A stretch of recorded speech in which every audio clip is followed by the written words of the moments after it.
Hi, and welcome to whatever this is.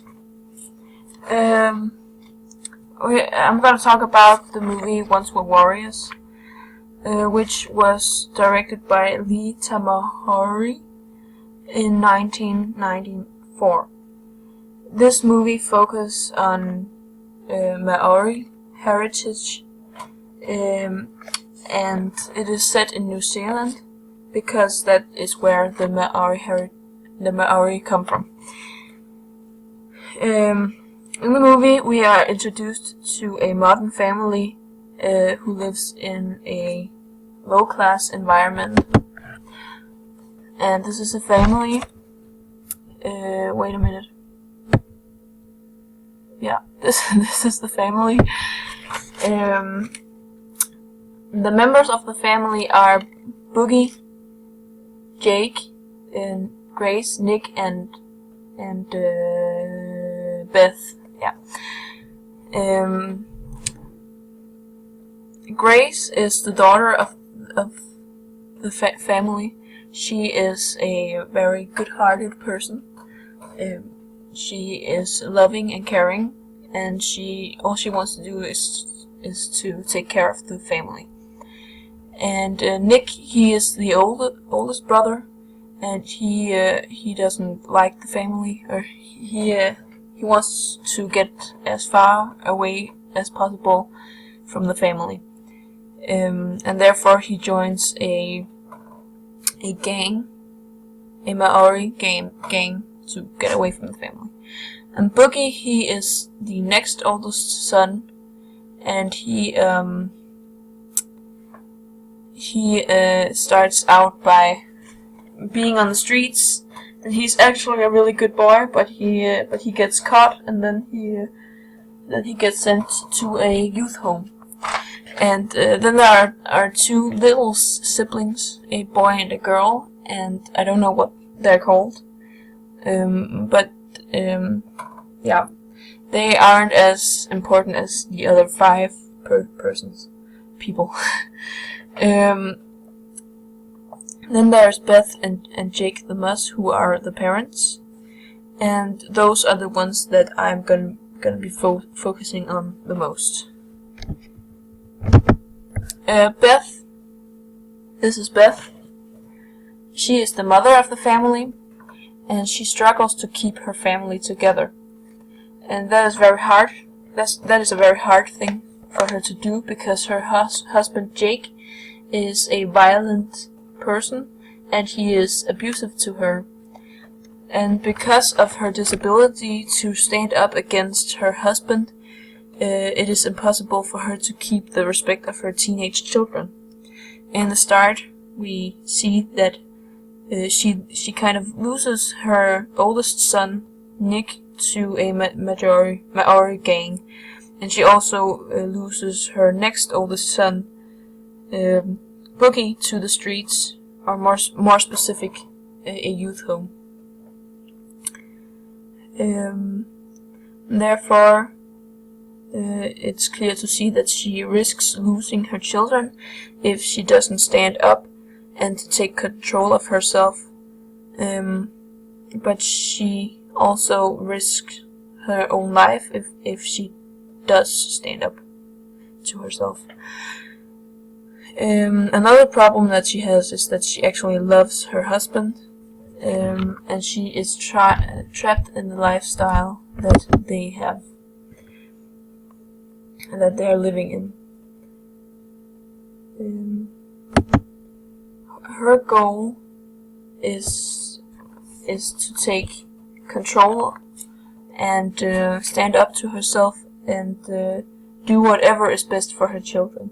And that is not a very easy job to do, but she does the best she thinks she can. Though it's not really good enough. It's not really good enough. She loses her daughter Grace because of a rape incident, because her daughter gets raped, and then the daughter, she chooses death. She kills herself over a life that that will be much like her mother's. And it is only then that Beth realized that she has to act if she wants the best for the rest of her children. She then becomes very strong and fearless against her husband, because she feels as if she feels as if she has lost everything, so he doesn't have anything he can take from her.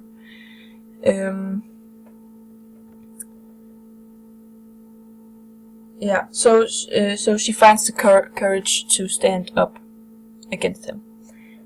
She comes from a more traditional Maori tribe, which is very relevant for this film, because this film is really about the Maori and what has become of them as a result of the earlier colonization.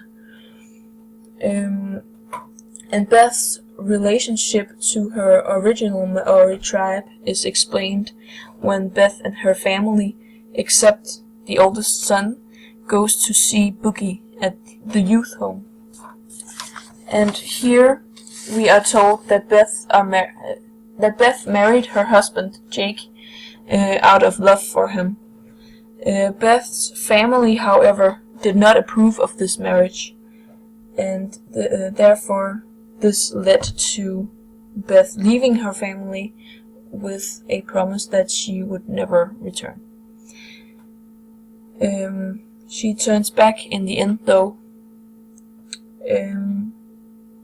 because when she loses Grace, she realizes that she had made a mistake, and that this is where her children belonged in the first place. She then describes her own tribe as being warriors with mana, pride, and spirit, and this occurs in the ending scene with her final dialogue with Jake.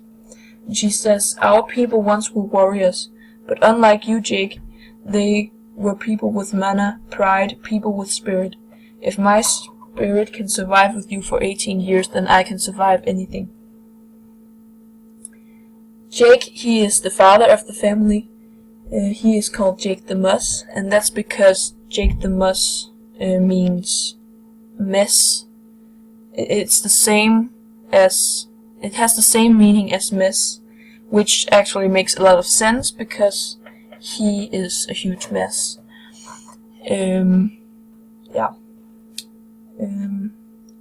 He has control of the family. He's very violent, and his answer to everything is violence. If nothing goes as he wants it, he gets mad, and then he hits people. He doesn't try to understand the things that are going on, so he just hits people. Like when Beth doesn't want to cook eggs for Uncle Bully, he doesn't try to understand why she's so upset and why she doesn't want to cook those freaking eggs. So he just hits her, and that's his way of solving the conflict. And he believes that then he has ended the conflict.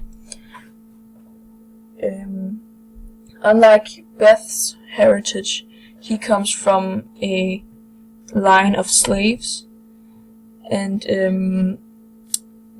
this is why his inner goal probably is to be free of slavery.